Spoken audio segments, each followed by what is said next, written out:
का वक्तव्य आया है। हाँ, जवाब आया है, अभी अभी जस्ट जवाब आया और 3-4 पन्नों का जवाब है, लंबा चौड़ा, मगर इसमें पूरा व्याख्यान जीविका का किए हैं मंत्री जी।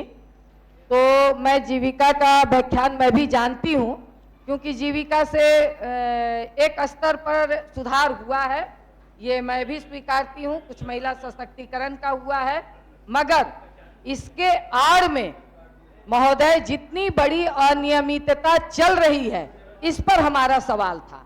और ये अनियमितता कोई नीचे के जो केस, कम से कम सैकड़ों केस हुए हैं, 22 केस का जिक्र मंत्री जी कर रहे हैं, मगर सैकड़ों केस हुए हैं। मैं 2-3 केस लेके आई हूं कि आप नीचे जो कि कम पढ़ी लिखी, आप भी जानते हैं कि समूह कैसी महिलाएं चलाती हैं, बहुत कम पढ़ी लिखी महिलाएं समूह चलाती हैं, वो उनके बल पे 72 लाख और कुछ हजार करोड़ मतलब का घोटाला नहीं हो सकता, अनियमितता नहीं हो सकती है, 52,000 करोड़ का अनियमितता नहीं हो सकती है। उसमें बड़े बड़े पदाधिकारी लोग इसमें जब तक शामिल नहीं रहेंगे, बैंक का अधिकारी शामिल नहीं रहेगा, तब तक ये इतनी बड़ी अनियमितता नहीं हो पाएगी महोदय। और ये अनियमितता बड़े पैमाने पे हो रही है। मैं आपको ये केस भी दे दूंगी इसलिए। और दूसरा कि एक मोतिहारी में 7200 महिला 700 समूह में मतलब शामिल हैं और 70 सीएम हैं, और कह लीजिए कि उनका खाता, उसको आप मुश्किल से 1500 से 2000 रुपया एक सीएम को देते हैं, जिसका व्याख्यान आप 3 पन्नों में किए हैं कि इतने बेहतर तरीके से चल रहा है, समाज में महिला सशक्तिकरण हो रहा है, और जो चलाती है उसको आप 1500 से 2000 रुपया देते हैं। उसके बावजूद, जबकि हम लोग लगातार मांग कर रहे हैं, हड़तालें भी हुई, 71-72 दिन का आपने 1 रुपया नहीं बढ़ाया, उसके बावजूद वो भी पैसा मोतिहारी में 2 साल से उनका खाता आप फ्रीज करके रखे हुए हैं। डीएम ने आदेश भी दिया है, उनका पत्रांक है 70, दिनांक 7/1/25 को, उसके बावजूद इस पर कोई कार्रवाई नहीं हो रही है महोदय। तो मैं ये चाहूंगी कि इस बात को गंभीरता से लिया जाए, सिर्फ जवाब में पूरी तरह से व्याख्यान न किया जाए। धन्यवाद महोदय। माननीय मंत्री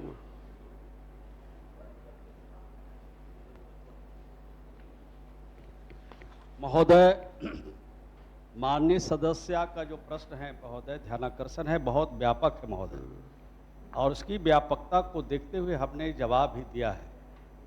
और माननीय सदस्य ने जो शंका जाहिर की है महोदय, उस शंका पर हम लोग काम करते रहते हैं महोदय। और माननीय सदस्य को मैं बताना चाहता हूं कि अभी तक जो हमने प्राथमिकी दर्ज की है गड़बड़ करने वाले लोगों के खिलाफ महोदय, जो कुल संख्या है, वो इस संख्या है कुल ये 30 लोगों के खिलाफ हमने प्राथमिकी दर्ज की है महोदय। तो जो इनकी शंका है उसके लिए तो हमने काम किया है, प्राथमिकी दर्ज किया है, और प्राथमिकी दर्ज करने के बाद जो विधि है, नियम है, कानून है, उसके हिसाब से उन पर कार्रवाई होगी महोदय। और इसके अलावे जो प्रक्रियाधीन मामले हैं, जहाँ से इस तरह की सूचनाएं प्राप्त होती रहती है महोदय, उसमें भी हम लोगों ने ये 15 नहीं 35 लोगों के खिलाफ, वहाँ भी हम 35 नहीं, ये हमने 28 लोगों के खिलाफ वहाँ भी काम किया है।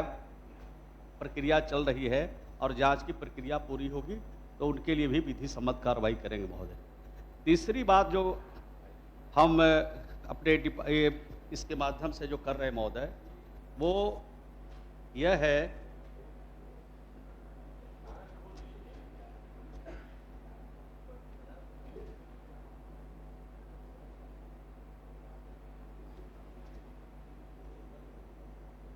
प्रक्रियाधीन के बारे में हमने बताया महोदय कि कितने बारे में हम लोगों ने यह काम किया है। और तीसरा जो है महोदय कि दंडित कर्मियों की सूची भी है महोदय, हमने बर्खास्त भी किया है। ये 22 लोगों को हमने बर्खास्त किया है, अगर इस तरह के कृत्य में जो लोग लगे हैं और जांच के फलाफल आए हैं उसके हिसाब से। और उसके अलावे चेतावनी का भी दंड दिया है और कुछ स्थानांतरण की भी कार्रवाई की गई है और दंड अधिरोपित जो किए गए हैं महोदय, ये कुल संख्या मिलाकर के 42 लोग ऐसे हैं जो इस तरह के कृत्य में लगे हैं, मैं उनके खिलाफ दंड की भी प्रक्रिया दी गई है महोदय। तो पूरी पारदर्शिता के साथ इस काम को कर रहे हैं और जहां से इस तरह की सूचनाएं प्राप्त होगी और माननीय सदस्य भी जो सूचनाएं प्राप्त हुई है मोतिहारी के बारे में उन्होंने कहा है, उसको अलग से जांच करा लेंगे और अगर इस तरह के काम में चाहे हमारे अधिकारी हों चाहे उसमें बैंक के कर्मी हों, उनके खिलाफ सख्त कार्रवाई करें। ठीक है। अब एक